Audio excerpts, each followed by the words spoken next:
Iba-iba ang taste ng Pinoy pagdating sa summer activities. May iba na gustong pumunta sa mga karaniwang tourist spot tulad ng beach. Meron din namang gusto yung tahimik na pasyalan. Ano man ang hanap nyo, makikita nyo yan dito mismo sa Pilipinas. Narito po ang ilan. Sa Ormoc, Leyte, may isang resto bar na tila sanktuaryo talaga.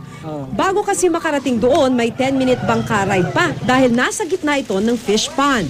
Tahimik ang lugar, maliban na lang sa ilang mga batang nagtatampisaw. Mga seafood na nahuli sa mismong fish pond ang inihahanda roon. Sa Bulinaw, Pangasinan naman, matatagpuan ang historical na Cape Bojidor Lighthouse.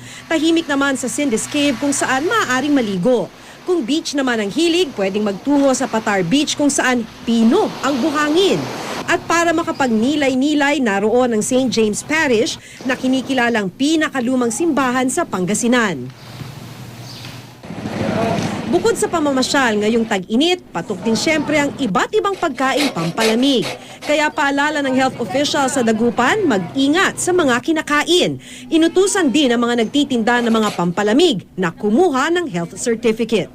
Mag-undergo sila ng mga 30-minute na food safety course. And yung requirement, dahil hindi natin sila magbigyan ng sanitary permit, yung i-regulate natin sila in terms ng yung health certificate card. No?